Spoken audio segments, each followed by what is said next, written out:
درود خدمت دوستان. جناب آقای امیدی کردی صحبت کرد، من فارسی صحبت میکنم که برای دنیای مجازی بخوایم این کلیپ بزنیم. من برای موضوع بازداشت آقای ژاکان باران فعال مدنی و شاعر کرد دو پیام دارم. یکی برای مسئولین شهرستان و استان، یکی برای مردم شریف استان، به خصوص مردم ملکشاهی شهرستان ملکشاهی.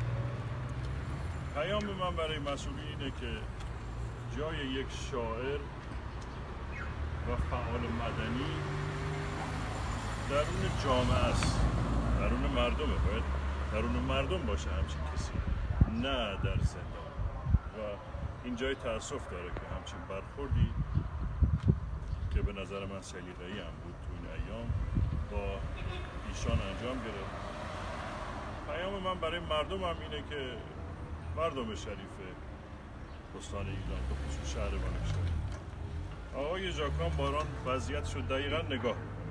به این آقا اتهام جاسوسی زده شده و اخلال در امنیت ملی. نام برای امنیت ملی کشور. خب امنیت ملی آیا واقعا با جسم ایشان چجور تطابقی داره فقط به جز اتهام واهی؟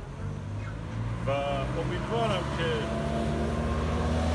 مسئولین به خصوص شهرستان ما ملکشاهی که همچین رفتاری رو با ایشان و سایرین در پیش گرفتن یکم به خودشون بیان و اینقدر سلیقه‌ای برخورد نکنن و این مسائل رو دیگه برای هیچ کسی، نه فقط ایشان، پیش نیارن.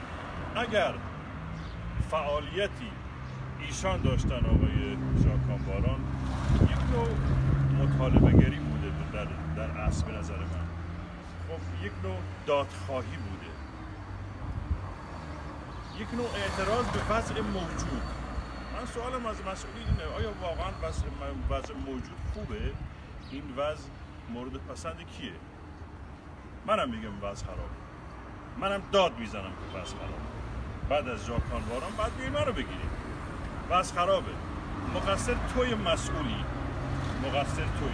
دولت داره، حکومت داره به نحوی برخورد میکنه، بعضی ها دارن چپاول میکنن. توی مسئولی که چپاول میکنه تو باهاشی. بعد از ژاکان باران بیا منو بگیر، چون همه ما منتقدیم به وضع موجود و از وضع موجود ناراضی هستیم. سپاسگزارم و دیگه عرضی ندارم. امیدوارم که در جهت آزادی و در جهت زندگی بهتر برای ما و برای همه مردم ایران گام